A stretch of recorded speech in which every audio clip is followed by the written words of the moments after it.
একদিকে যখন রেজিনগরে বাবরি মসজিদের শিলান্যাস করেন হুমায়ুন কবির, তার কিছুক্ষণের মধ্যে প্রায় ২৫ কিলোমিটার দূরে বহরমপুরের বানজেটিয়ায় বিজেপি নেতা শাখারফ সরকারের নেতৃত্বে হয় রাম মন্দিরের শিলাপুজো। মঙ্গলবার ভারত সেবাশ্রম সংঘের বেলডাঙ্গা শাখার প্রধান কার্তিক মহারাজের সঙ্গে দেখা করতে যান তিনি। অনেক মন্দিরকে একটা মসজিদ রিপেয়ারিংয়ে সংস্করণের ক্ষেত্রে আমার কাছে এসেছে, সহায়তা করেছে।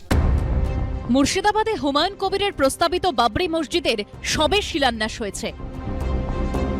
নির্মাণ কাজ এখনো শুরু হয়নি, আর তাতেই এই জায়গাটার চেহারা বদলে গেছে। ভিড় একেবারে গমগম করছে, সর্বক্ষণ লোকেদের আসা যাওয়া। সেই সঙ্গে ১২ নম্বর জাতীয় সড়কের দুপাশে এখন দোকান খোলার হিড়িক।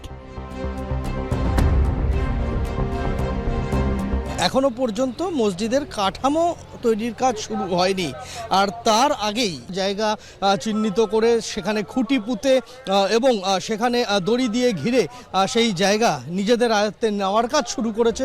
কোথাও ঝোপ জঙ্গল সাফ করা হচ্ছে, কোথাও বসে গেছে টিউবওয়েল। জাতীয় সড়কের একদিকের অংশে যেরকম এরকম পরিষ্কার করে দোকান এবং হোটেল দেওয়ার কাজ শুরু হয়েছে, জাতীয় সড়কের অপর প্রান্তে জলের ব্যবস্থা করা হয়েছে। এখানে রাতারাতি টিউবওয়েল বসিয়ে দেওয়া হয়েছে। ৩ বছর মানে প্রজেক্টটা অনেক বড় হবে, তো মসজিদের পাশাপাশি একটা বড় হসপিটাল হবে, তার সঙ্গে মেডিকেল কলেজ হবে, তার সঙ্গে আপনার একটা হোটেল কাম রেস্তোরাঁ ওটা হবে, পার্ক হবে, হেলিপ্যাড হবে। ট্রাঙ্কে এবং বস্তায় আসছে কোটি কোটি টাকা অনুদান। লাগাতার চলছে টাকা গোনার কাজ।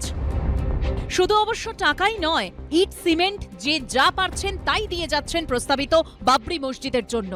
এই নির্মাণ সামগ্রী গত ৬ তারিখ থেকে আসতেই থাকছে, এবং এর মধ্যে ইট রয়েছে, সিমেন্ট রয়েছে, লোহার রড রয়েছে, বালি রয়েছে। ৫০০ থেকে ৫৫০ বস্তা সিমেন্ট মানুষ দিয়েছেন। সেগুলিকে সকালবেলায় আমরা দেখলাম যে ট্রাক্টরের সাহায্যে সেগুলিকে একটি গুদামে স্থানান্তরিত করা হলো। শুধু এই বিপুল পরিমাণ লক্ষ লক্ষ ইট এগুলিকে সরানো সম্ভব নয়, তাই এগুলিকে এই ফাঁকা মাঠেই এখানে আপাতত রাখা হচ্ছে। সকলেই চাইছেন তাদের একটা অবদান থাকুক।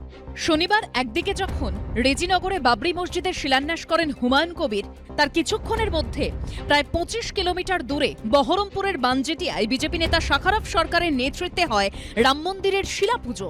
মঙ্গলবার ভারত সেবাশ্রম সংঘের বেলডাঙ্গা শাখার প্রধান কার্তিক মহারাজের সঙ্গে দেখা করতে যান তিনি।